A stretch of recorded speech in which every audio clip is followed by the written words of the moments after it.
Assalamualaikum warahmatullahi wabarakatuh. Perkenalkan, nama saya Ahmad Mutahar, mahasiswa dari Universitas Sains Al-Quran Jawa Tengah di Wonosobo. Di sini saya akan memberikan wawasan tentang Al-Quran dan ilmu pertanian, yaitu guna untuk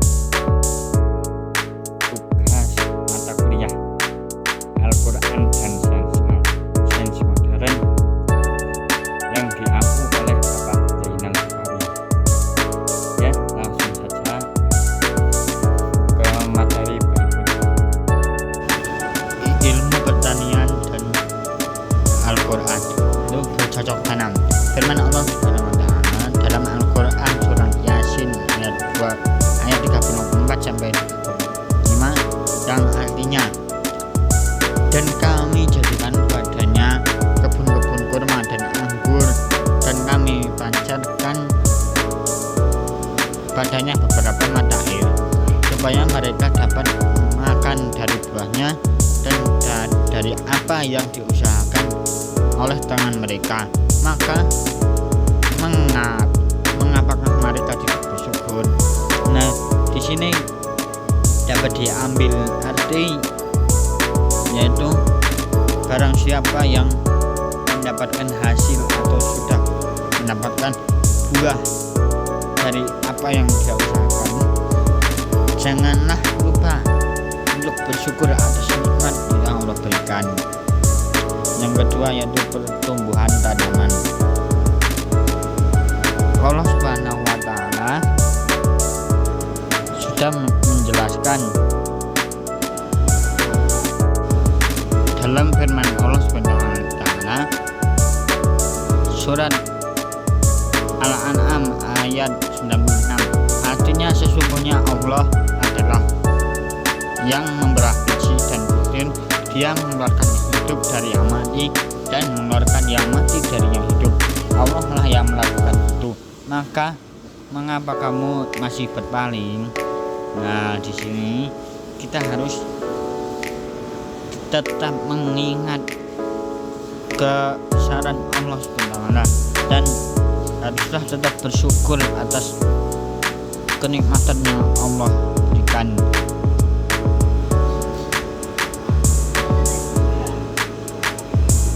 Kesuburan tanah. Dalam firman Allah SWT dalam Al-Quran surat Al-A'raf ayat 58 yang artinya, dan tanah yang baik, tanaman-tanaman tumbuh subur dengan izin Allah, dan tanah yang tidak subur, tanaman-tanamannya hanya tumbuh merana. Demikian kami mengulangi tanda-tanda kesehatan kami bagi orang-orang tersebut. Jadi Allah tidak berpaling dari orang-orang yang bersyukur, karena tanaman akan tumbuh dari atas izin Allah SWT. Berakaran akan dalam firman Allah SWT dalam Al-Quran surat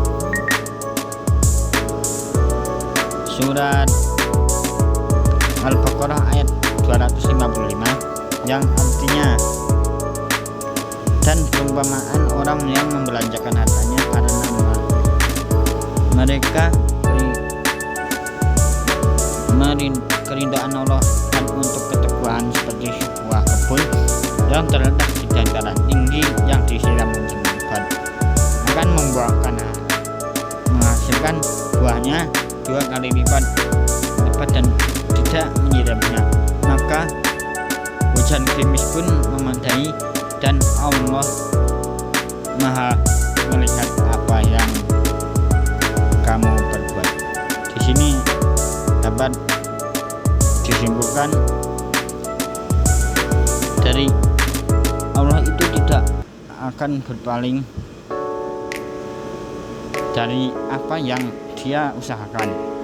Jadi tetaplah usaha, dan pasti Allah akan memberikan kenikmatan atas apa yang diusahakan olehmu.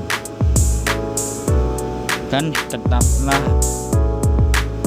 mengingat bahwa adanya berbuah karena adanya keridhaan Allah Subhanahu wa taala.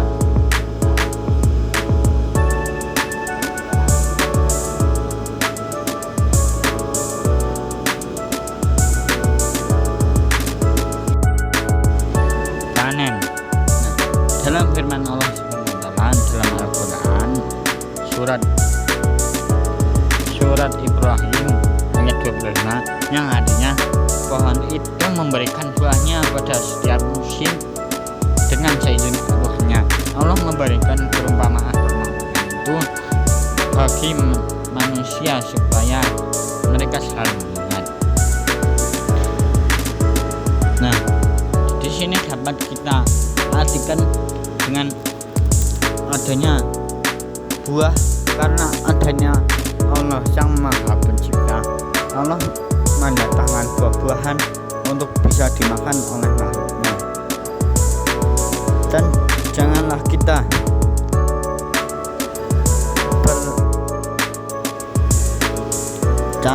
mengingkari atas apa yang kita tanam, apa yang kita harapkan.